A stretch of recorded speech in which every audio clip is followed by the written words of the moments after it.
Let's create some super simple and sustainable educational videos for your online classes. Some of you might be thinking you don't know the first thing about making videos, or that you're not a techie, or that you might be a little embarrassed or scared. And so you might ask yourself, why even do it? What's the point?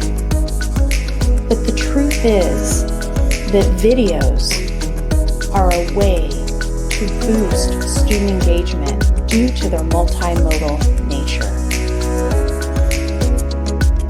I hope that you'll join us for our intermediate workshop in making videos, where at each session we're going to discuss Costa's tips for making videos.